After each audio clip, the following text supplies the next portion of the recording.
క్రీస్తు నామములో శుభములు.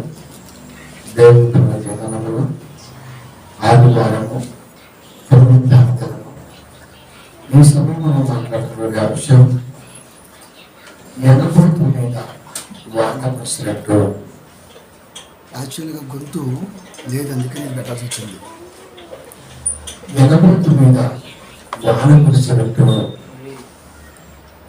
ఎనగొంతు అంటే దొంగపోతు. ఎనగొంతు అంటే దొంగపోతు సామెత. ఎనగొంతు మీద వాన కురిసింది అంటే దొంగపోతు మీద వాన ఎత్తబడ్డా దానికి ఏమి చలనం ఉండదు. ఎందుకంటే దేవుడు అనే అదృశ్య శక్తి మంతుడు కనపడని దేవుడు కనిపించేటట్టుగా నమ్మించాలనే ప్రయత్నం వాక్యం ద్వారా మాత్రమే సాధ్యమవుతున్న తరుణంలో వాక్యాన్ని ఎంతమంది నమ్ముతారు? యావత్ క్రైస్తవ ప్రపంచం వాక్యాన్ని ఎంతమంది నమ్ముతారు? వాక్యాన్ని నమ్మకం అంటే సాక్షాత్తు దేవుణ్ణి అనుసరించటం. వాక్యం వినటం వేరు. అందుకే యెషయా గారి కాలం నుండి మార్కు గారి కాలం వరకు ఒక పదం దేవుడు రాయిస్తూ వచ్చాడు. మీరు వినుట మట్టుకు వింటున్నారు కానీ గ్రహింపనే గ్రహింపరు. ఎవరి గురించి? పిల్లల గురించి, మన గురించి. వినుట మట్టుకు వింటున్నారు కానీ గ్రహింపనే. ఎందుకనే అన్నమాట ఎక్కడ చూసిన క్రైస్తవ సంఘాలు, ఎక్కడ చూసిన వాక్య ఉపదేశం. కానీ వాక్యం అనేది మనస్సులో ఎందుకు నిలబడలేకపోయింది? అది మనకు కావాలి. ఎందుకంటే దేవుడు ఎంతగా ప్రేమిస్తాడో దెయ్యం కూడా అంతగా ఆ ప్రేమని దూరం చేసే ప్రయత్నం చేస్తున్నాడు. దేవుడు కనపడతాడు, దెయ్యము కనపడతాడు. ఈ రెండింటి మధ్య ఒక జీవనం మనం. కాబట్టి మీరు దేవుని పిల్లరా ఎన్ని విషయాలు కదా అవగాహన కల్పిద్దామని ప్రయత్నం చేసినా, ఎంత వాస్తవాన్ని చెబుదామని ప్రయత్నం చేసినా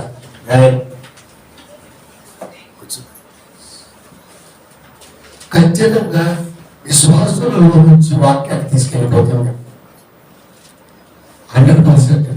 అందుకనే అక్కడి నుంచి ఇక్కడి వరకు నేను వినుట మట్టుకు వ్యక్తులు కానీ గ్రహింపనే.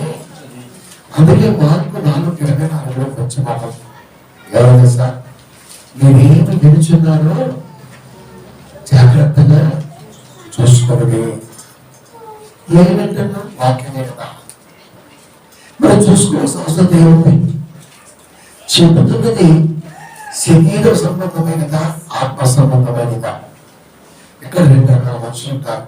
ఒకళ్ళు శరీర విషయాల మీద మనసు ఉంచుతారు. చర్చికి వెళ్తే ఏం దొరికింది అది కాదు. చర్చి ఏంటంటే ఆత్మానుసారులు.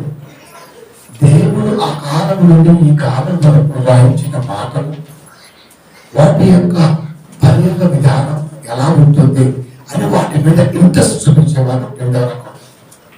మొదటి రకం ఎక్కువ, 2వ రకం తక్కువ. కాబట్టి మీరు దేవుని పిల్లరా వాక్యం అనేది నిలబడకుండా పోతుందంటే కారణం ముందే రాయించాడు.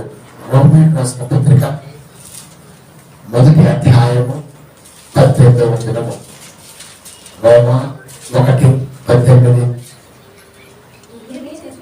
దుర్నీతి చేత సత్యమును అప్పగించి మనుషుల యొక్క సమస్త భక్తిహీనత మీదను దుర్నీతి మీదను దేవుని కోపం పరలోకము నుండి బయలుపరచబడుచున్నది. దుర్నీతి చేత సత్యమును అట్టగించు మనుషుల యొక్క సమస్త భక్తిహీనత అన్నారు. నీతి మనకు తెలుసు, మరి దుర్నీతి పూర్తి ఆపోజిట్. నీతి మనకు తెలుసు, మరి దుర్నీతి నీతిని చెడగొట్టి ఆలోచన చేసే విధానం దుర్నీతి. దుర్నీతి చేత సత్యము అడ్డగించు. సత్యం అనగా వాక్యము, వాక్యం అనగా క్రీస్తు, క్రీస్తు అనగా మాట. దేవుడి మాట అడ్డగించేయటం అంటే అర్థమేంటి? ఇదిగో ఈ మాట ఖచ్చితంగా నన్నే. నేను రక్షణ టీవీలో మాట్లాడుతున్నప్పుడు ఛానల్లో సన్నేటి పని దగ్గర ఒక ఆమె, ఎవరు తెలియదు నాకు కూడా, ఆమె నాకు ఫోన్ చేసి అంటది, రాత్రి మా ఇంట్లో జరిగింది నీకు ఎవరు చెప్పింది నన్ను అంటుందండి. నేను హైదరాబాద్లో వాక్యం చదువుతున్నాను టీవీ స్టూడియోలో. ఆమె ఫోన్ చేసింది, నేను అప్పుడు మరి రాత్రి మా ఇంట్లో జరిగిన విషయాన్ని ఎవరు చెప్పారు? ఇంకా వేరే లాంగ్వేజ్ లేండి, ఎవరు చెప్పారు? ఆ శాలకు చెప్పిందా, ఆ మార్గం చెప్పిందా? చూడమ్మా, నాది హైదరాబాదు, నీది సెక్రటరీ పని ఎక్కడ చెప్పావు. నేను ఎప్పుడు ప్రార్థనగా రాజుల దాకా వచ్చాను నాకు చెప్పడానికి, కానీ సెక్రటరీ రాలేదు. అది నువ్వు తెలియదు నాకు. లేదు లేదు చెప్పారు నీకు అంటున్నాను. ఓ పావుగంట సేపు ఎందుకు చెప్తున్నానంటే వాక్యం అనేది నాకే, మరి నీకు కాకపోతే నాకు కాకపోతే ఎవరికి? ఎవరికి?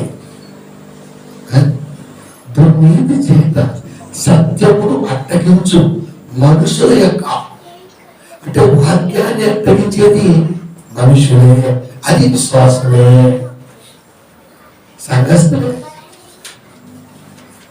సత్య సంబంధమైన వాక్యాన్ని అడ్డగించేవారు తెలుసా? సంఘస్థులే. అయితే ఆ వాక్యం వద్దండి. వాక్యం ఎలా ఉన్నది సార్? ప్రేమగా. అసలుకి ప్రేమ అంటేనే వాక్యం, క్రీస్తు. కానీ మనుషులు అనుకుంటున్న లోక సంబంధమైన ప్రేమలో దాన్ని ఉంచుకుని ఉన్నారు. అదిగా మనం మాట్లాడుతున్నాడు. మనుషుల యొక్క సమస్త భక్తిహీనత మీద భక్తిహీనత, సమస్త భక్తిహీనత, సమస్త అంటే కంప్లీట్ గా వాక్యం వినే దగ్గర నుంచి, పాటలు పాడే దగ్గర నుంచి, సంఘంలో ఉండే వరకు ప్రతిదీ కూడా ఏదో ఒక హీనత, ఏదో ఒకటి. హీనత అంటే లోపం. రక్తహీనత అని అర్థం ఏంటి? రక్తం తక్కువగా ఉన్నది, అది లోపం. కానీ సమస్త భక్తిహీనత మీదను దుర్నీతి మీదను దేవుని కోపం పరలోకము నుండి బయలుపరచబడుచున్నది. దేవుని కోపం ఎలా ఉంటుంది ఎవరికి తెలియదండి. మనం చెప్పినా వింటారా? నేను దేవుడు అనగానే ప్రేమమైనగా ప్రపంచానికి పరిచయం చేశారు తప్ప ఆయన కోపాన్ని మాత్రం చేయకపోయారు. దేవుడి కోపం తెలిస్తే ఆ ప్రేమ ఆటోమేటిక్గా తెలుస్తుంది. తండ్రి కోపం తెలిస్తే ప్రేమ ఆటోమేటిక్గా అర్థమైపోతుంది.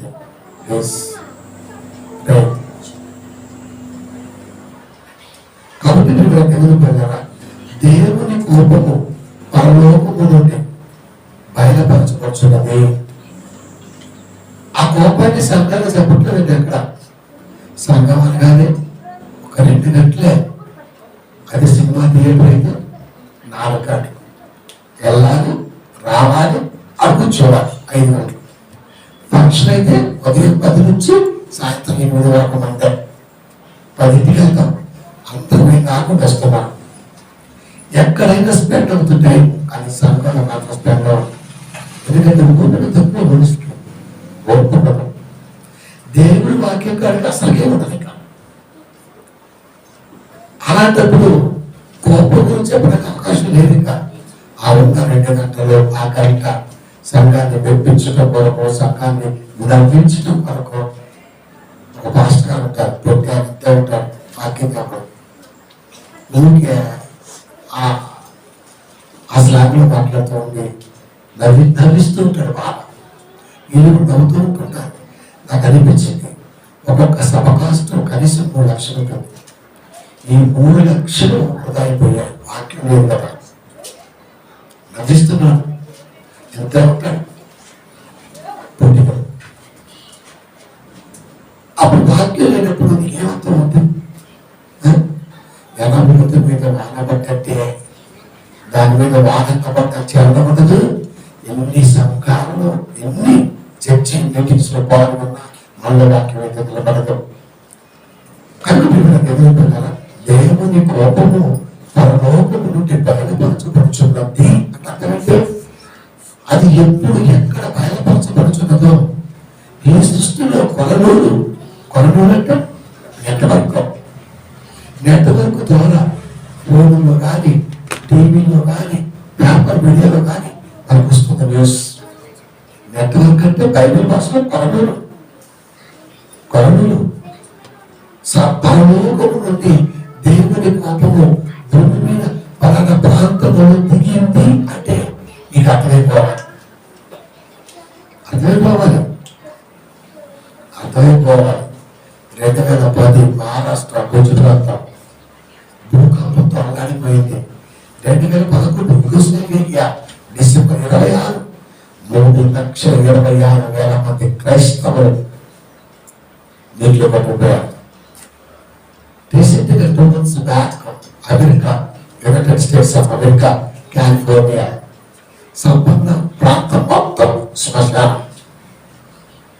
ఇంత ముఖ్యత కనబడుతున్నా, ఇంత భయానక కనబడుతున్నా మనిషికి అర్థంగా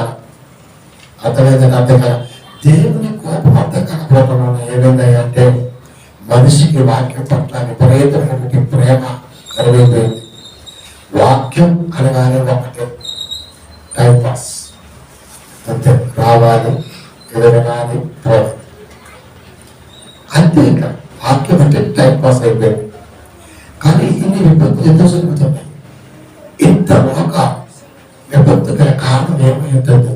బైబిల్ ఏం చెప్పింది? బైబిల్ చెప్పింది జరిగింది కదా అని గుర్చేపట్ల సంఘంలో భయం నింపితే బాగుండేది. జోము నవ్వించడాలు, లేకపోతే పొగట్టాలు, లేకపోతే రకరకాల హావభావాలతో వాక్య పరిచర్య, ఇవన్నీ మనుషులు భయం లేకుండా పోయింది. మనిషికి భయం లేకపోతే దేవుడి కనబడి ఎక్కువసేపు నిలబడతాడా? నిలబడలేదు. సత్యాన్ని అడ్డగించి దుర్నీతి పనులున్నారంటే ఎవరైనా వింటారా? వీడు సత్యాన్ని వక్రీకరిస్తాడు అంటే ఎవరైనా ఊరుకుంటారా? వీడు దుర్నీతి ఫాలోవర్ అని మనం చెబితే ఊరుకుంటారా? ఆ దేవుడు అంటే ప్రభావించాడు ఎవరు వాడిది అంటున్నాం. వాస్తవాన్ని వక్రీకరించే వాడు దుర్నీతి పడుతుంది. ఒకరు చెప్పాడు విజయప్రసాద్ రెడ్డి, ఏమని చెప్పిన మన మెసేజ్ కూడా పెట్టినా, యేసుక్రీస్తు వారి రక్తం మీకు శాస్త్రం చెప్పారు ఆదాములో నుంచి వచ్చిందని చెప్పారు. ఎంత దుర్బోధండి అది. వాటిని ఖండించారు, ప్రసంగం చేశారు. యేసుక్రీస్తు వారు ఉన్న రక్తం ఆదాము బ్లడ్ రిలేషన్ చెప్పారు. ఆదాము బ్లడ్ రిలేషన్ యేసుక్రీస్తు వారి తండ్రిగా పిలవబడుతున్న యేసు వరకు సాగింది. యేసుక్రీస్తు వారు జననం భార్యాభర్తల కళ్యాణతో పుట్టల, యేసు మరియమ్మలకు పుట్టల, పరిశుద్ధాత్మ ప్రేరణ వారిద్దరు కార్యకులు పుట్టినట్టుగా చెప్పారు వాక్యాన్ని. మనం ఏమనాలి? ఇలా కాదు, చాలా మంది మనకి ఎప్పుడైతే వాక్యం మీద పట్టుంటుందో అప్పుడు మాత్రమే అర్థమవుతుంది, లేదా అర్థమవుతుంది. కాబట్టి సత్యాన్ని అడ్డగించడం అంటే దుర్నీతిని స్థిరపరచడమే. దుర్నీతి అంటే లేని దాన్ని స్థిరపరచాలి. ఇది వాక్యంలో లేదు, దాన్ని స్థిరపరచాలి. ఇది వాక్యంలో లేదు, దాన్ని మనం స్థిరపరచాలి. ఇలా ఎన్నో తప్పుడు బోధలు ఈ రోజున ప్రపంచంలో నిలబడిపోయాయి. ఇది కట్టుకట్టి ఆడేస్తాడు. నిజం చెప్పేవాళ్ళు ఒక్కరిద్దరుంటే అసత్యం చెప్పేవాళ్ళు ఒక్కలాగా నమ్మాలి. ఏది నిజమో, ఏది నమ్మాలో, ఏది నమ్మకూడదు గ్రహించుకునే స్థితిలో ఈ రోజున క్రైస్తవులు ఉన్నారంటే మీరు ఆలోచించండి ప్రియమైన దేవుని పిల్లల. కాబట్టి దేవుని కోపము పరలోకము నుండి బయలుపరచబడి చున్నది. అసత్య బోధ జరుగుతున్న విధానం ఇది కరెక్ట్ కాదు అని చెబితే ఎవ్వరూ తీసుకోనండి. తీసుకుంటారా? యెషయా గ్రంథము 53వ అధ్యాయంలో మొదటి వచనము దేవుడు ముందే చెబుతున్నాడు, మేము తెలియజేసిన సమాచారము ఎవరు నమ్మారు? మేము తెలియజేసిన సమాచారము ఎవరు నమ్మారు? బాబు ఎవరికి బయలుపరచకూడదు. దేవుడు అంటున్నాడు, నేను చెప్పిన ఈ నిజం ఎవరు నమ్ముతారు? ఈ నిజాన్ని ఎవరు నమ్ముతారు?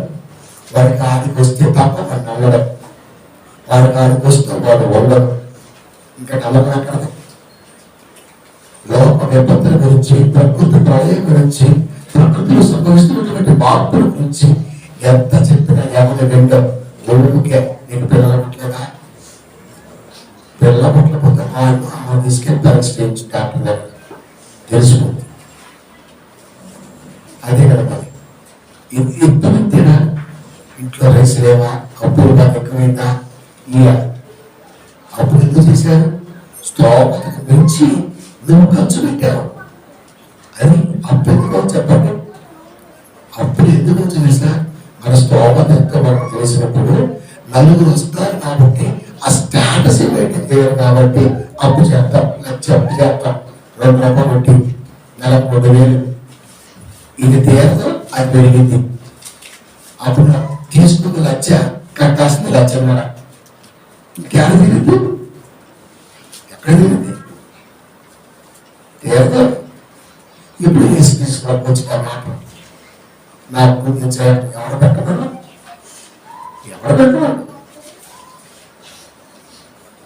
ఎవరు పెట్టమన్నా? ఇదే మనసు వాస్తవంగా వచ్చిన మాట. దేవుడిని అప్పులు తీరుస్తాడు. ఆయన ఎందుకు అప్పులు తీరుస్తాడు? ఆయన ఏమైనా గుర్తు అసలు పెట్టుకున్నాడా? నీ దగ్గర పొలం పెట్టుకుని డబ్బులు కానికి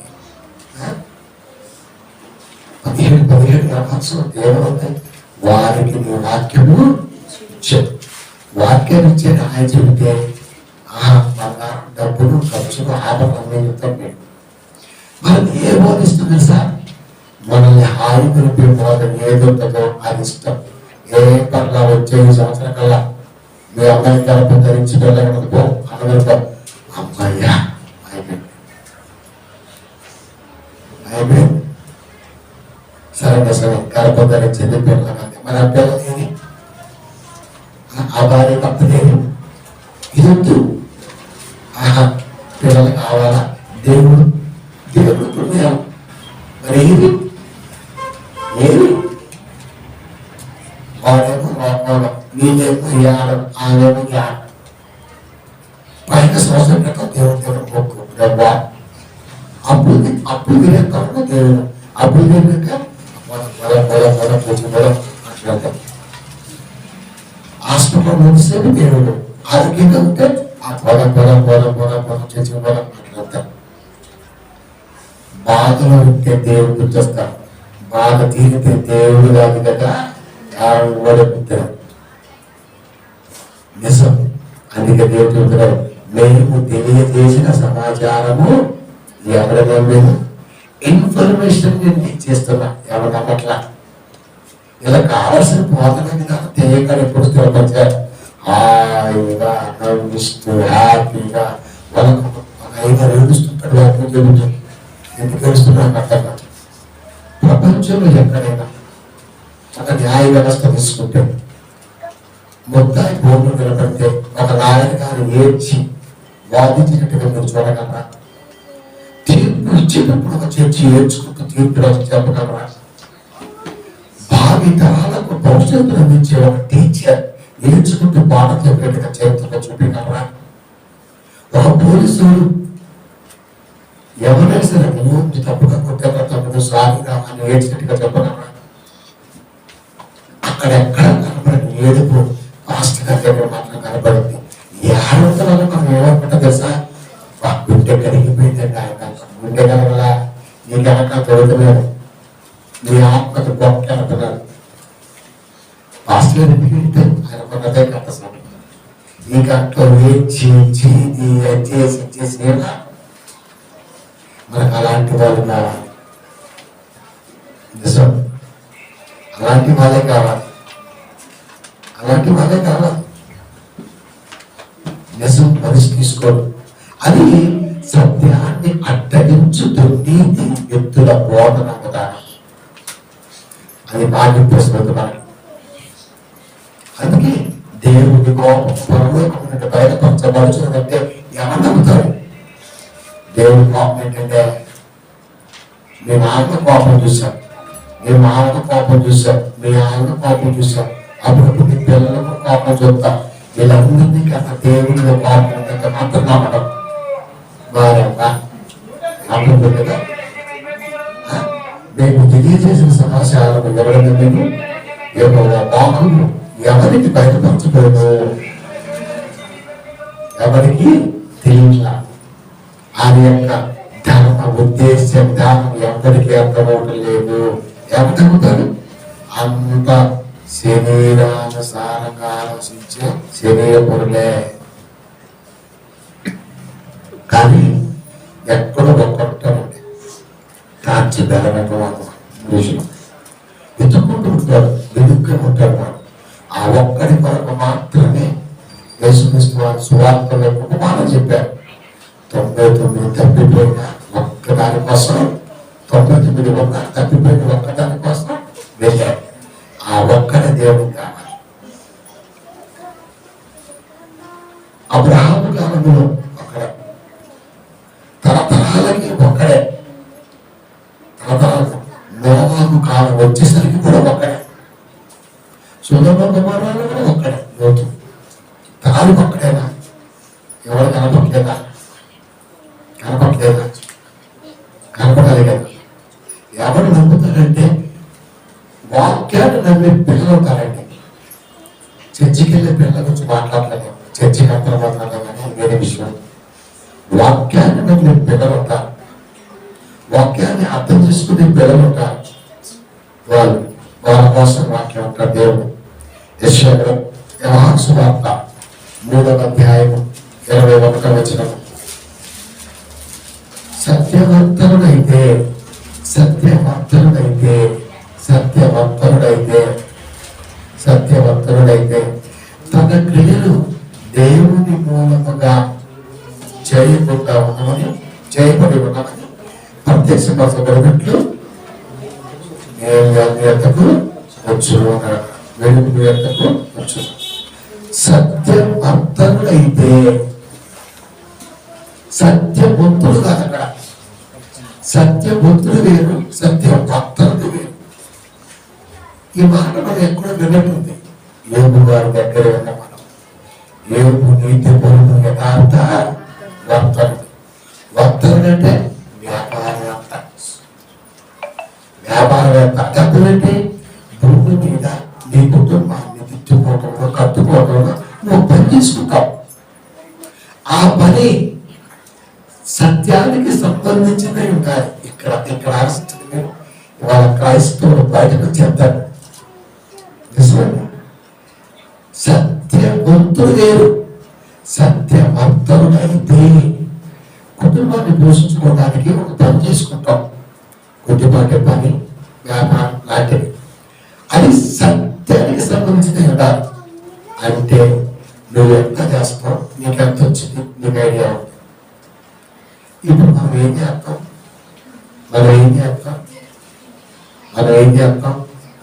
నలుగురు పెడతాం, గురువు 40 నలుగురు పెడతాం. ఒకప్పుడు కూలీగా ఉన్నప్పుడు నీ కష్టం నీకు తెలుసు. 800 ఇస్తే చాలకపోతే ఆ మేస్త్రి కాడికి వెళ్ళి అన్నా ఇంకో కొంత పెంచన్నా సరిపోట్లా ఖర్చులని అన్నాం. సంవత్సరం తిరిగేసరికి నువ్వు మేస్త్రి అనుకుందాం. ఇప్పుడు నువ్వు 600 వేస్తావు, 700 ఇస్తావు. 800 చాలన్నప్పుడు 600 ఎలా సరిపోతాయి వాడికి? ఎలా సరిపోతా?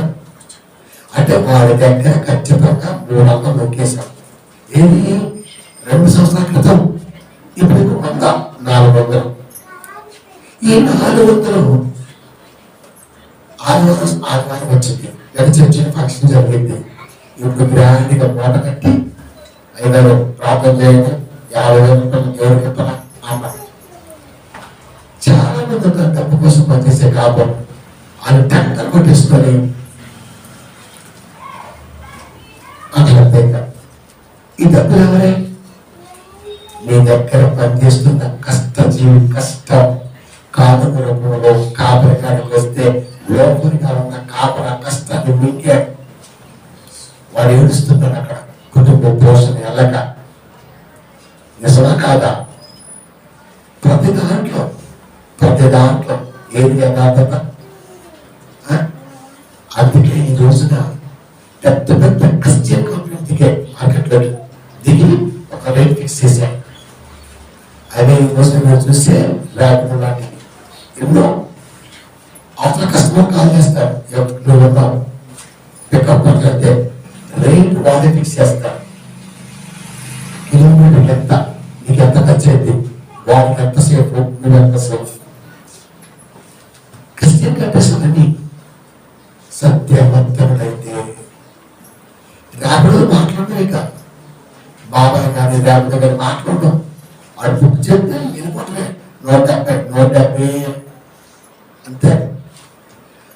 దాంట్లో యథార్థత ఉంది. నీకు వచ్చిన మొత్తం పోనైనా, నీకు వచ్చే మొగంతలైనా, మీరు పోనైనా, ఈ రోజున నీ ఇంటికి వచ్చిన నీ కష్టం ఒకటి కన్నీటితో రాలేదు, నీ కష్టంతో వచ్చిందని లెక్కేస్తాడు. ఆదివారం నీకు ధన్యత లభించింది. మన దగ్గర పనిచేసేవాడు అలా ఉంటారని ఆ దేశాలు మనం నిర్ణయం అనంతా తెలుసా? క్యాబ్ ఉంది బయట 2,000, 3,000 లక్షలు అంతే. అది నువ్వు క్యాబ్ వచ్చి 450 అంతే. ఎట్లా మనకు తెలుసు? కిలోమీటర్, మైలేజ్, ఆయిల్, ఖర్చు, పని అన్ని నీకు 150 చాలు. ట్రిప్పులు వేసుకుంటాం, 5 ట్రిప్పులు వేసుకుంటాం, 1,000 చాలు. యథార్థ భక్తుడైతే ఎలా ఉన్నాడు? ఊళ్ళో తీసుకుంటాం, ఒక అంటకు పని పెట్టి పైకి తిరిగి రాక 1,00,000 రూపాయలు వేయకపోతాం. కస్టమర్కి ఎక్కువ రేపిస్తాను, ఆపిస్తాను. ఇలా ఆదివారం ఒక చర్చికి వచ్చి నువ్వు సంపాదిస్తే అయినవాడు నేను ఆశీర్వదించి సంఘంలో నిలబెట్టి తండేసి దండం పెట్టగా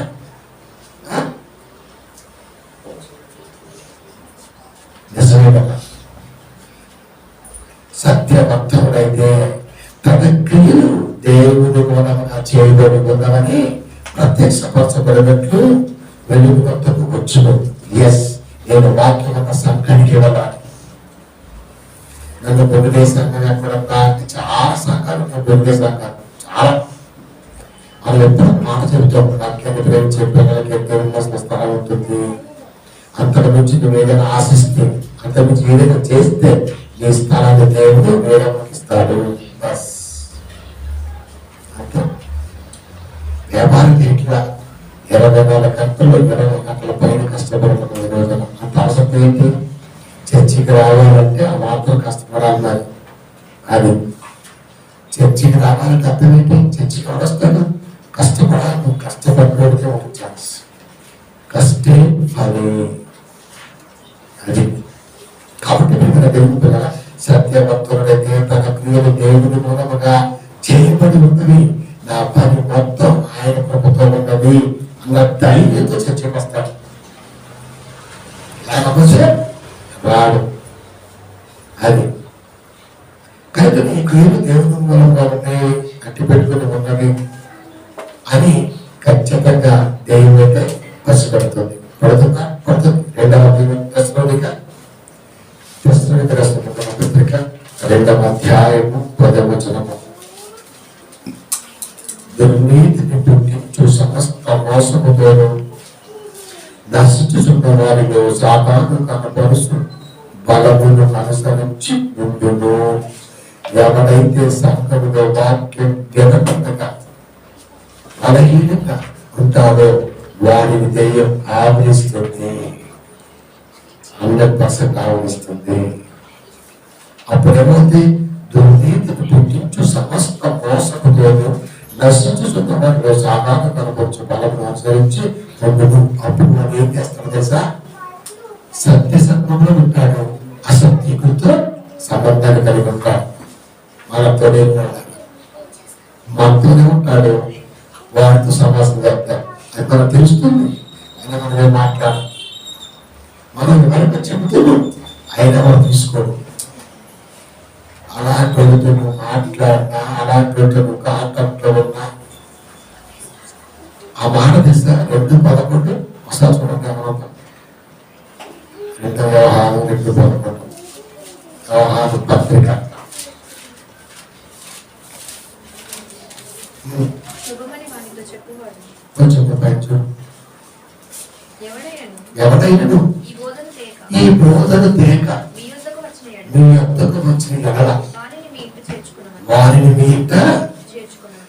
సత్యాన్ని చెప్పని వాడు కాపలైనా విశ్వాసైనా నీ ఇంటికి వస్తే నువ్వు ఖచ్చితంగా మూల్యం చెల్లించబడతావు. తప్పదంటే తప్పదు. నీ గాడికి వచ్చి సత్యాన్ని వక్రీకరించి ఏదైనా వాడు మాట్లాడడానికి ప్రయత్నం చేస్తే, ఆ ప్రయత్నంలో నువ్వు వాడి కోసం టైం స్పెండ్ చేస్తే, ఆ స్పెండ్ టైం విలువ నీ విశ్వాస డ్యామేజ్. వాడు భయపడాలి. ఫస్ట్ ఆడికి వెళ్ళాలంటే బాబు అన్నారు. ఏం కాదు, మనకైతే పేట్లు వేస్తారు, శోభ వేస్తారు, ఛాయిస్తారు, పోవడం అది వచ్చాడనుకో, అది నీ బలహీనత. అది నీ బలహీనత. అమ్మో ఆయన పోవాలంటే కొంచెం ఆలోచించాను. అలా ఉండదు. ఎక్కడ పడితే మనం చేసి పక్కన చేసుకొని దేవుడు చెప్పేస్తా ఉంటే వినేత రాక ఎవరైనా మీ బోధన తేక మీ ఎందుకు వచ్చి ఎడలా వారికి మీరు గ్లాసు మంచినీళ్ళు కూడా శుభమని వారికి చెప్పొద్దు, వాటి చాలా అసలు ఇవ్వద్దు. కానీ 3 మనం చేస్తాం. వెల్కమ్ బ్రదర్, బెక్కర్ బెటర్ మరొక ఎండాకాలం సాలకపోతే అదే వాటర్ ఊటికిదే. అదొక బోనస్ మైనస్ అయింది. అక్కడితో అయిపోతామా? ఎవరు కానీ ఇట్లంటే అసలు ఇప్పుడు ఎట్లా? ఎందుకంటే రోగం వచ్చింది. ఏదైతే ఎంత కక్కుతే అవడం అంటే అక్కడ పోదు. కానీ ఇంత జాగ్రత్త ఎందుకండి క్రైస్తవులు? చెప్పండి, ఇంత జాగ్రత్త ఎందుకు? ఇంత జాగ్రత్త లేకపోతే ఎంత బతకండి. నేను రోజు మీరు నమ్మండి, రాత్రి కూడా ఒక 3-4 సవాలు చూశాను. 20 years బిలో 20 years మూతి మీద వేసపడలేదు. 20 సంవత్సరాలు లేవు. అప్పుడు కావచ్చు వెళ్ళిపోయారు. పెద్ద పెద్ద బ్లిక్స్ వేసి మిస్సురా వాడు ఎందుకు మిస్ అయ్యాడు? మీలో నుంచి ఎందుకు మిస్ అయ్యాడు?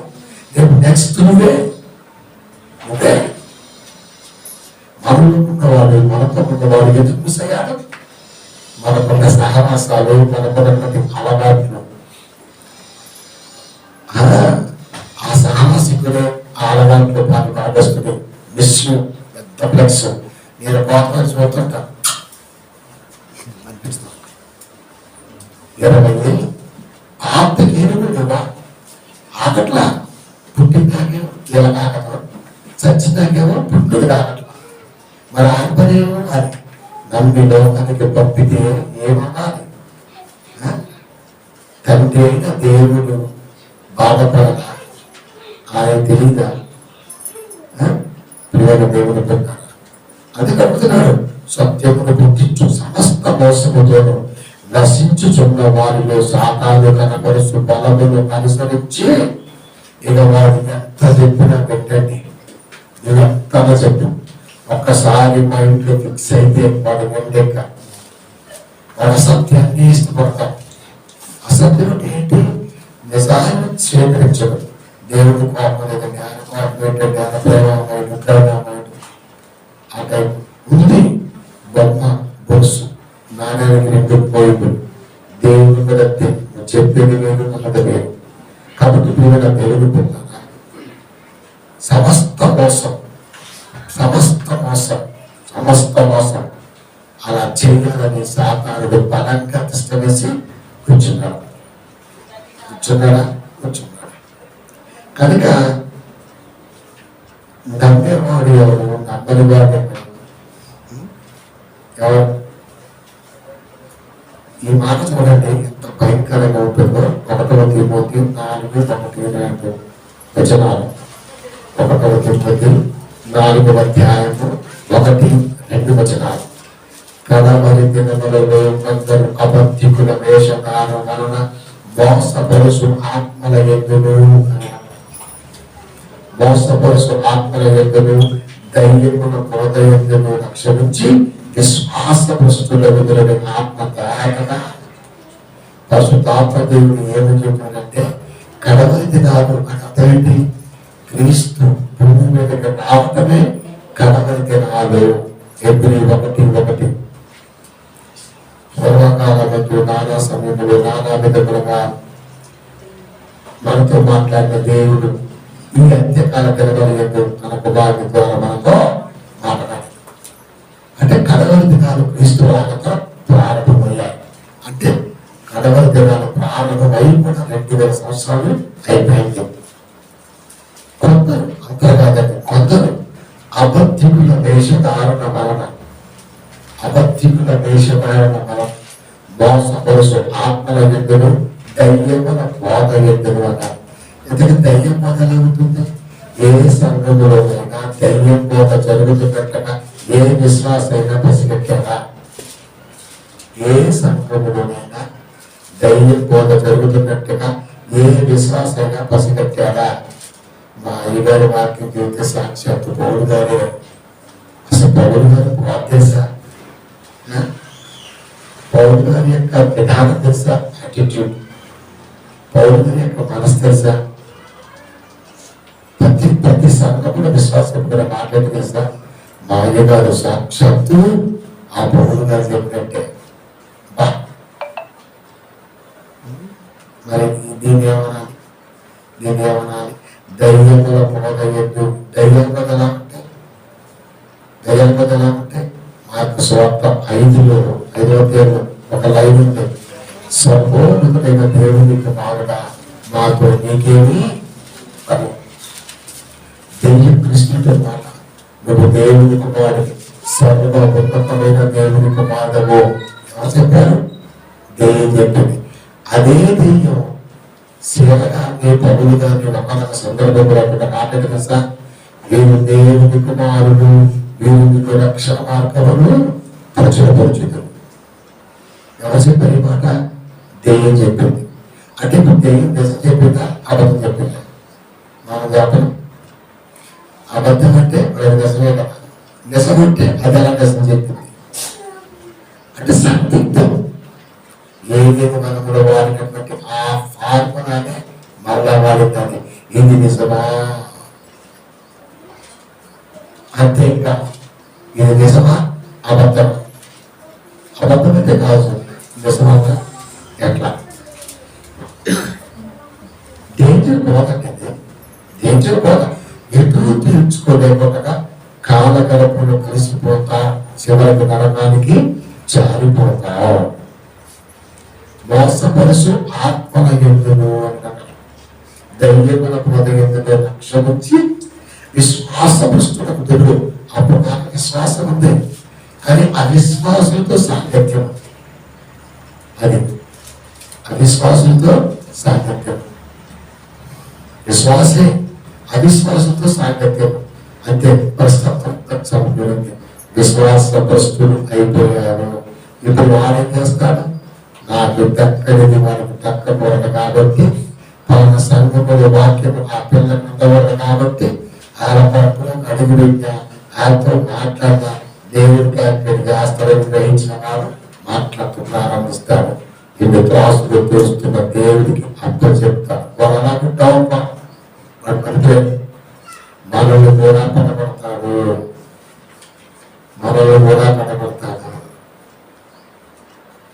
వందనాలు చెప్పకూడదు, మాట్లాడకూడదు. వాక్యం లేకపోతే ఎవరు పాటించని రోజున, ఏ విశ్వాసం పాటించని రోజున ఒక్క నేను తప్ప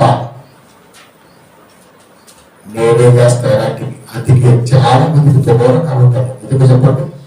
ఆయన విశ్వాసం లేదు. అది కనుక మన సహవాసం వాక్యంతో, బైబిల్తో, సంఘంతో తప్ప మరొక స్వాగతం పడిందంటే పక్క జీవితం పట్టంటే బాగా. ఇంత కష్టపడి దేవుడు నమ్ముకొని బాప్తీసం తీసుకొని వాడికి ఉంటే రాయిస్తామండి మన ఆత్మనే రాయిస్తాం. కనుక మోసమోసం ఆత్మ ఎందుకు, దయ్యముల బోధ ఎందుకు, లక్ష్య నుంచి శ్వాస వస్తువులని పరిశుద్ధాత్మ దేవుడు తేటగా చెప్తున్నాను. వేషమేమో నీతిది, అనుకరణేమో తొమ్మిదిని. అని ఒక విషయం చెప్పలేదు. ఒక వ్యక్తికి నువ్వు అంత మేలు చేసి పెట్టు, అంత మంచి పని చేసి పెట్టు, ఎక్కడో చెరువులు ఉండి కూడా చెరువు లేకుండా లేకుండా సొంతని ఎక్కడ చెప్పాను కట్టము ఆ రోజు ముక్కరేస్తాడు. వేస్ట్ కదా, వంద చేసిన ఒక్కటి చేయకపోతే ఆ ఒక్కటే వందకు దాటి 101 స్థానం నిలబడింది. ఇది కూడా అంతే. ఆ సొంతంలో చూడండి, మీరు నువ్వు ఎంతగా ప్రేమించు, నువ్వు ఎంతగా చేయి, ఏదో ఒక చిన్నదాని మనం వెళ్ళకపోతే, ఏదో ఒక చిన్నదాని మనం వెళ్ళకపోతే అర్థం చేసుకో. ఆయన కొండ నుంచి ఎంతో అయిపోయింది, అందుకే మా దగ్గర రాలా, మా ఫంక్షన్ రాలా. అర్థం చేసుకోలేకపోతే నువ్వు ఎంతకాలం సహవాసం చేసినా వెంటనే అర్థం చేసుకున్న వాడితో ఎంత కావాలి సహవాసం చేయొచ్చు అని అర్థం అవ్వడం. ఒక్కసారి ఒక వ్యక్తి అర్థం చేసుకుంటే జీవితంలో వాడి దగ్గరికి నువ్వు వెళ్ళకూడదు, వాడిని వెళ్ళకూడదు. అది ఫాలో చేస్తున్న ఏకైక వ్యక్తిని కూడా నేను అర్థం చేసుకుంటే నేను వాడు జోలికి వెళ్ళగలను, అసలు దగ్గర కూడా పోలేదు. ఎందుకంటే ఎన్ని చేసినా భర్తకు చెప్తే ఇష్టం వెళ్ళిపోతుంది. అప్పుడు బాధ భర్త కంటే ఇలా ఉంటేనే బెస్ట్ అనిపించింది. ఎంత గొప్పదండి వాక్యం, ఎంత గొప్ప చెప్పండి. వాక్యాన్ని అనుసరించడం అంటే ఇది. కనుక 100 మేలు ఒకటి చిన్నది జరిగితే ఈ 100ను దాటి కనబడింది. ఎందుకంటే దెయ్యం అక్కడే దాన్ని కూర్చోబెట్టింది. అది కాబట్టి ప్రియమైన దేవుని ప్రకారం విశ్వాసపరుస్తులు అంటే వాళ్ళు అప్పుడు వారికి ఎంత ఆకితేపుగా పెడతారు. ఎనభూతి మీద వాన కట్టంటే చెప్పుకుంటాం, చెవిటోడు చెవులు శంఖం, ఎనభూతి మీద వాన, అవిశ్వాస దగ్గర విశ్వాస సూత్రాలు ఎప్పటికీ చల్లం. లాస్ట్ పద్లో రోమా 2:5 నీ కాకినియమును మార్పు పొందిన నీ హృదయమును అనుసరించి ఒక్కొక్క మందు అనగా దేవుని న్యాయమైన తీర్పు బయటపరచుకున్న దినమందు నీకు నీవే ఒక్కొక్కను సమకూర్చుకొనిస్తున్నావు. నిన్నెవ్వరు ఆగలేదు, నువ్వే ఆగలేకపోతావు. మనల్ని ఎవరు ఆగలేరు కాదు. మనం 6 నెలలు పెడతాం కానీ మనం ఎవరికి ఆగలేదు. ఒక ఉన్నాడు 28 ఎవరో 3 రూపాయలు తీసుకుంటారంటే వాళ్ళకి 2 లక్షలు, వాళ్ళకి 3 లక్షలు, వాళ్ళకి 3 లక్షలు, అక్కడ మొత్తం 15 లక్షలు ఖర్చు పెట్టాడు. 3 కుటుంబస్తులు కదా. మేము అన్నది రాత్రి మన ఇంట్లో అన్నం వండాలి, అన్నం వండాలి. 15 లక్షల రూపాయల వాటాగా పరిచి 3 రూపాయలు ఇంట్రెస్ట్ వస్తుందంటే అది ఆశయం. అంటే సార్ ఉండేది 15 లక్షలు. ఆ బ్యాంక్ లో వేసుకుని కూడా వచ్చేస్తారు సేవింగ్ అకౌంట్ కింద 4,000-3,000 రూపాయలు. అసలు ఎప్పుడైనా ఈ రోజుల్లో డబ్బులు ఇస్తే డబ్బులు ఇస్తానండి, ఏమంటే ఇస్తానా ఆశ కూడా అంతే. వాళ్ళంతా తిరుగుతున్నారు, ఏడుస్తున్నారు చెప్పి ఏం చేయాలి?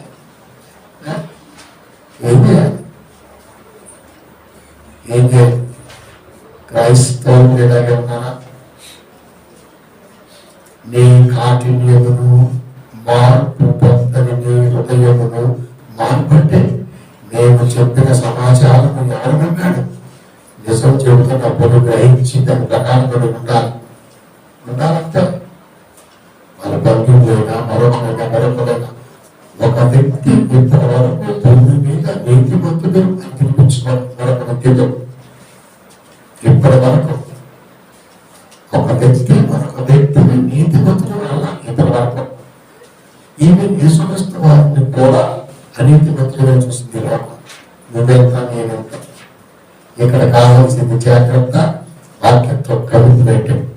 అది అందుకే నీ కాఠిన్యములు అంటే పక్క పట్టి చూసినవా అని ఇప్పుడు వాక్యం ఎక్కడే కాదు. మార్పులంతా నీ హృదయమును చెబుతున్న మాట ద్వారా మార్పు రాకపోతే ఏం లాభం? ఉగ్రత దినమందు, ఉగ్రత దినమంటే ఏ సమయం ఏం జరుగుతుందో అప్పటికి మన మీటింగ్లో లైటింగ్ పెట్టేవాడు వెంకటేశ్వర ఇక్కడే ఉన్నాడు, పంపని బాగా పెట్టేవాడు. అక్కడంతే ఏమైంది అటాక్, అప్పటికి 6 నెలలు అంత అయిపోయింటాం. ఏం తీసుకెళ్ళాం ఆడ కట్టాను పెట్టాడు అంతే. చూస్తుండగా పోయాడు అంతే, చూస్తుండగా పోయాడు. ఒక రాముడు ఉంటాడు వల్ల అలాంటి వాడికి హార్ట్ అటాక్ ఎలా వచ్చింది? ఎలా వచ్చింది? మందు తాగితేనో మరొకటి చేయించడం కాదు. హృదయం ఎదురు తిరిగిందంటే నువ్వు ఎంత బలవంతుడమైనా ఎంత ఆరోగ్యవంతుడమైనా ఆగిపోవాల్సిందే. అది దేవుడు మాట కదా. మార్పులంతా నీ హృదయంతో అనుసరించి ఒక్కరు తినబంధు అనగా దేవుని న్యాయమైన తీర్పు బయలుపరచు తినబంధు నీకు నీవే ఒక్కతను సమకూర్చుకొచ్చున్నావు. ఎప్పుడు మనం ఆగం చేయడు, మనకి మనమే మన తలంపులే మనం ఆగం చేస్తాయి. చెప్పాక ఆశ 3 కొట్టి 10 లక్షల మాయ, 3 రూపాయలకి లేకపాయ, రాత్రి అన్నం లేకపాయ, ఆ కన్నీళ్ళకి అవధి లేకపాయ. అప్పుడు ఒక మాట ఏమన్నా చెప్పండి, ఎక్స్పెక్ట్ చేయండి ఏమంటాను? ఏమంటా నేను ఏడ్చేవాడిని ఇంకా ఏడిపిస్తాను, బాధపడమని ఇంకా బాధపడతాను. ఎందుకంటే వాడు బాధపడి ఇంకా తెలియాలి. అది ఆశగా అవుతున్నాడు. భార్య పిల్లగా అన్నం లేకుండా తల్లిదండ్రులను పక్కన పడేసి ఇలా చేసినప్పుడు ఇది నీకు తగిన చేస్తే జరగాల్సిందే అన్నా. దెబ్బ ఏది భయపడింది అక్కడ ఏంటమ్మా సైలెంట్గా ఉంటే అంత మాటయ్యా ఇప్పుడు ప్రార్థన చేసి ఆ 17 లక్షలు 100 రూపాయలు ఉంటే నీ పంపిస్తే అప్పుడు సమానం లేదయ్యా నాకు కూడా అర్థమైంది. గురించి మనుషులతో జాగ్రత్త, అన్ని గురినట్లు వస్తే జాగ్రత్త, అన్ని బాయ అసలు బాయ ఇంటి పరిస్థితి బాయ అన్ని బాయ. అన్ని పోయినాక జాగ్రత్త పడతాం అంటే తప్పు. అన్ని ఉండగానే జాగ్రత్త పడటం అన్నది అట్లా అయిపోయింది. చెప్పట్లేదండి, చెప్పట్లే. నీకు నీవే సమకూర్చుకొచ్చున్నావు. ఎప్పుడు అని చెప్తున్నా, మనల్ని ఎప్పుడు బాగా చేయడం దొంగపోతుంది బాధ అంటే అర్థమేంటి? అది ఏమీ పట్టించుకో, దాని ఉద్దేశం ఆలోచిస్తే అట్లా కట్టుగా పరిస్థితి. ఇన్ని మాటలు చెబుతున్నా, వర్షం వాక్య రిఫరెన్స్ కురుస్తున్నా, అనుభూతి మీద వాన, క్రైస్తవుల మీద వాక్యం అంటే అలా ఉంటాం. ఎక్కడైనా జాగ్రత్త జీవితంలో ఆత్మరక్షణ. లాస్ట్ మాట ఎఫెసీ 5:6 వ్యర్థమైన మాటల వలన ఎవరిని దేవుని మోసపరచలేని ఇంటి క్రియల వలన దేవుని ఉగ్రత అవిధేయమైన వారి మీదకి వచ్చును. వ్యర్థమైన మాటల వలన ఎవరిని దేవుని మోసపరచలేని మోసం ఎలా జరిగింది? వ్యర్థమైన మాటలు. అది అర్థమైంది, వాస్తవం ఇది, కానీ అవాస్తవం సంతోషాన్ని ఇచ్చింది. నా పువ్వులకి దొరికితే అన్నాడు. లాస్ట్ ముగిస్తాను. ఆ కొంత కొనేసాను అన్న. ఇప్పుడు 80 లక్షల ఎకరం గై పక్కన ఫ్యాక్టరీ పడతాయి, అవి పడతాయి, ఈ పడతాయి. అప్పుడు 10 కోట్లు అయితే రైట్ కొనేసారు. టక్ టక్ టక్ టక్ ఫ్రెండ్స్ నలుగురు కలిసి వాళ్ళకి మొత్తం ఫ్యాక్టరీ పెట్టి కొనేసారు. అయిపోయింది. హ్యాపీ 6 నెలల పాటు చూస్తున్నాను. రాత్రి వస్తాను అవతల పడితే రీజనల్ ఓవర్ కాదు, అవుట్పుట్ కాదు, రీజనల్ దాటి కొట్టేసారు. అది పడుతుందా? పెరుగుతా పెరుగుతుంది. విచిత్రం ఏంటంటే ఆ 2లోనే పోయింది.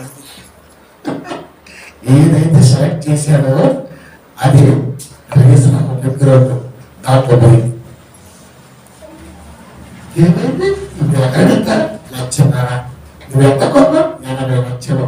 నువ్వు ఎంత కొన్నావు? 10 కోట్లు. కొన్ని ఎంత వచ్చా? లక్షన్నర. ఇప్పుడు ఎవరి మీద కేసేస్తాం? డిసైడ్ చేసిందే గవర్నమెంట్ ఎంక్వైరీ. అలాంటి హైదరాబాద్కి 150 కిలోమీటర్ల దూరంతో మొత్తం కలుపుతూ వేశారు రేషన్ రింగ్ రోడ్డు. పోయింది. అది పోద్దని తెలుసు కానీ అన్నమాట. సరిగా సరే అలా ఉంటారు. అంత జాగ్రత్తగా ఉన్నారు లోపల.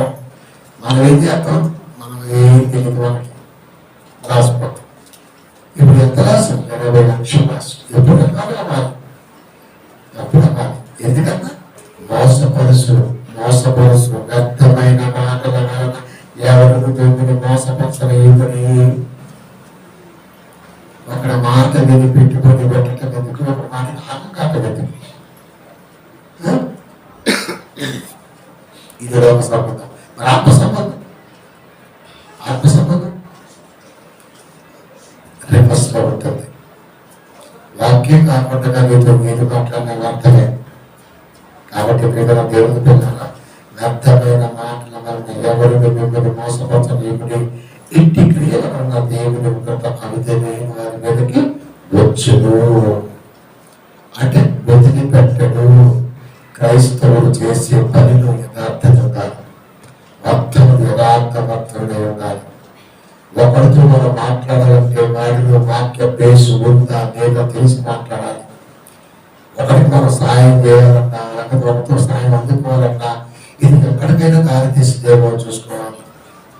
అది భక్తులైనా, ఆత్మీయులైనా, ఎవరైనా మరెవరైనా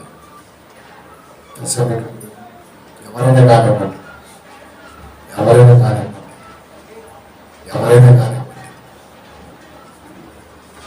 దేవుని కూడా ఇంతటి స్థితి వాక్యం మనకు నేర్పుతున్నప్పుడు దానిలో మనం ఎందుకు ఉండకపోతున్నాం? ముగిస్తాను. తండ్రి కథ కాదు, నిజం. ఊరు ఇద్దరు అన్నదమ్ములు, ఒక చెల్లి, ఇద్దరు చెల్లి పెళ్ళైంది. ఒక చెల్లి కొంచెం గంటలు కట్టించాడు. ఇద్దరు అన్నదమ్ములు, ఇద్దరు పెళ్ళయ్యాయి. అన్నకు పిల్లలు ఉన్నారు. తమ్ముడికి కొన్ని కారణాల వల్ల, అలవాట్ల వల్ల ప్రాణం పోయింది. ఇప్పుడు మరదలుంది. ఇంటి పెద్దలు. ఇప్పుడు ఆ మరదల్ని మన అమ్మకి అప్పచెప్పి, అమ్మ మా తమ్ముడు లేడు కాబట్టి ఈ కూతురు ఏమన్నా చేయండి అని ఈవిడ దగ్గరికి పెళ్లి చేయాలి. ఇది పద్ధతి. మా బిడ్డలు సాధిద్దని మా మరదల్ని ఈ గ్రహంగా పెళ్లి చేసేది. కృతజ్ఞతగా నక్షత్ర పిల్లలు సాధిద్దాం. మా వాక్యానికి వాళ్ళ కూడా చెప్పండి. సంబంధం ఏదే చూసినా వాళ్ళు లేక అన్ని మాట్లాడా, పెద్దలతో వాళ్ళ ఆచారాలు అన్ని మాట్లాడినా, వాళ్ళు ఏం సెట్ చేసినా ఎక్కడ పెళ్లి చేశారు. వాళ్ళు వచ్చారు, అక్షంతలేసి వెళ్ళిపోయారు. అంతే. ఎదురుచుంటేనే చేసినాం. మన దగ్గర ఉన్నది, మనతో ఉన్నది, మన బిడ్డలు సాగింది కృతజ్ఞత. మనదంటే అది మనకు కృతజ్ఞత ఉన్నా లేకపోయినా ఇది దేశం ఉంటుందండి. ఎందుకంటే కానీ అంతే. తండ్రి మాట నానా మాట్లాడేసి పెద్ద గొడవ రచ్చ. 5 సెంట్లు స్థలం ఎవరికైంది చెప్పండి? వీడికైంది. మరి తమ్ముడు పిల్లలకి తమ్ముడు పని లేదు. ఈయన వచ్చి వాక్యం చూస్తాడు. ఇప్పుడు ఇంగ్లీష్ చెప్పండి, ఇప్పుడు నిజం చెప్పండి. అందుకే మా తమ్ముడు ఒకటే చెప్పిన, అది అమ్మ నాయన ఆస్తి, మనది కాదు. మనకి అడ్డొచ్చు మనల్ని, కానీ మనకైతే కాదు. కావాలంటే దాని మీద లేదుకుందాం, చివరి కాలు పెట్టుకుందాం. కానీ బాగా ఉండేవారు తమ్ముడు అండి. మనం ఎప్పుడు ఏమన్నా నేనే చెప్పిన వాడికి మన పెట్టుకుంటారు. వాళ్ళు పోతుంటారు, వస్తుంటారు. కాదు పైన వేసుకుంటారు. ఇంకొకటి మన ఇద్దరు పెట్టుకుంటానికి ముందు వేసుకుని కాళ్ళు పెట్టుకుందాం. బాగా అని చెప్పిన ఎంత బాగుంది. మా నాయన ఆస్తి పంపకానికి వస్తే బాగా కూడా పెంచేయండి. మా చెరువుగా వచ్చా ఏ శిక్షిస్తానని నేనే పెద్దరాయి తీర్పు చేసి అన్నదమ్ములకి అలా ఉండాలి. వీడొచ్చి కూర్చొని వాక్యం చెప్తాడా? ప్రేమ గురించి దానికి మనం సపోర్ట్లో పడతామా? వాడి కొడుకు పెద్ద పోతున్నా అన్నాడు. అయితే నా గార్డెన్ వాక్యం చెప్తే ఇటు పోయాడు. ఏంద్రని పోయినా ఆ ఇటు కూడా పోవచ్చు. అవునా? మరి దేవుడి మార్గం స్ట్రైట్ కదా, ఇట్టకపోతాం అన్న మాటలే. ఆ పెళ్ళికి నేను పోవాలా? దగ్గర పడ గురించి మాట్లాడి ఇక్కడ నా దగ్గర ఉంటుంది. ఒకరి గారికి వెళ్ళాలంటే నా తలకు తనతో కాదు. అది ఈరోజు మరదలేస్తుంది. పిచ్చిది సొంత చెల్లి దూరంగా ఉంది. పిచ్చిదైతే సాగుకోవా? 10 వయసు వచ్చింది చెల్లికి సాగవా? నీ కూతురు నువ్వు చాలుకోలేవా? మరదలే కత్తి తగలేసావు. పిచ్చి దగ్గర చక్కగా కనిపించావు. నువ్వు నాకు చెప్పి హైదరాబాద్ నుంచి కాపులు వచ్చితే నేను వెళ్ళిపోవాలా? ఎలా కాదు గడగట్లా వాక్యం మనకి ఎన్ని వద్దు. మనకి ఎన్ని వద్దు, నాకు ఎన్ని కావాలి. ఎందుకంటే చెబుతున్నాడు వ్యర్థమైన మాటల ఎవరు మిమ్మల్ని మోసం ఎవడైనా ఇంటికి వచ్చి కదా ఆస్తి. వాక్యం చెబుతున్నా ఆస్తి మీద ప్రేమ, సొంత చెల్లి మీద లేదు, మరదల మీద లేదు, కుటుంబం మీద లేదు. ఇవన్నీ అడుగుతానని తెలిసి అర్థం కరెక్ట్ నాకు సెంటిమెంట్ మాట్లాడి వాక్యం ప్రేమించు, నీ కాళ్ళు కడుగుతా కదా. అందుకే ఇంటి క్రియల వలన దేవుని ముఖ్యత అవి దేవుని వారి వెతికి దేవుని ముఖ్యత తట్టుకోలేమండి. మనుషులే లోపాలిస్తే వస్తారు, పాలిస్తే పోతారు. అంటే వాక్యం ఏం చెప్తుంది? జీవితంలో నువ్వు దేవుడితో మాత్రమే నిత్యమైనటువంటి సత్య సహవాసాన్ని కలిగి ఉండాలి తప్ప నీ చుట్టూ ఉన్న మనుషులు డేంజర్ అని చెప్పింది. మనం పట్టించుకోం. సత్య నలుగురు సంపాదించుకోవాలంట. ఎవరు చూశాడు? మనం చచ్చిపోయాం, 4 మొత్తాలు 400 మంది మొత్తాలు ఎవరు తెలుసు? శవాన్ని తెలుసా? ఈ సామెత ఎవరు నేర్పాడు? అక్కడికి నువ్వు దేవుడు చుట్టుపక్కల వాతావరణం ఉంటుంది. అప్పుడు నువ్వు పోయావనుకో ఊరే కలిగొచ్చింది తెలుసా? అప్పుడు నలుగురు కాదు, ఊరు వచ్చింది. నలుగురు ముఖ్యమా, ఊరు ముఖ్యమా? ఎంత గొప్ప దేవుడి మాట ఇది. స్ట్రైట్ న్యూస్, యథార్థ సమాచారం. అంటే ఇంత జ్ఞాన వాక్యం ఉంటుందా? ఉంటుంది. దీన్ని ఖచ్చితంగా నువ్వు అవలంబించి తీరాల్సిందే. కాబట్టి పిల్లల దేవుని పిల్లల టోటల్గా దేవుడు చెప్పేది ఏంటంటే నువ్వు సంఘం స్థిరంగా ఉంటే ఎవరితో ఎలా ప్రవర్తించాలో, ఎలా మాట్లాడాలో, ఎవరి మాట వినాలో ఇవన్నీ అర్థమవుతాయి. లేదు విశ్వాసం కాస్త జరిగిందనుకో, దేవుని ఎప్పుడైతే సమస్యలు ఎక్కువైపోతాయి, అప్పులు ఎక్కువైపోతాయి, దేవుడు అయిపోతాడు.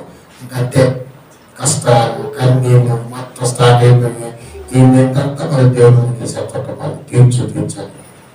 కాబట్టి వాక్యం వినటం అంటే ఏం వింటున్నాము గ్రహించాలి, అంతేగాని దున్నపోతు మీద వాన పట్టట్టు కాదు. కాబట్టి ప్రేమ దేవుల మనుషులు దున్నపోతులు కాదు. కాబట్టి నేర్పుతున్న వాక్యము జీవితంలో కొద్దిగా నువ్వు ఎలా ఉంటావో నేర్పింది. అలా ఉంటే చాలు. నువ్వు కుటుంబం, చుట్టూ వ్యాపారం, సంఘం విశ్వాసం బలం అవుతుంది. కాబట్టి వాక్యం నేర్పుతున్న స్వీకరిస్తే దేవుని పోయినట్టు, వాక్యం నేర్పుతున్న దాన్ని స్వీకరిస్తే దేవుడు నీతో ఉన్నట్టు.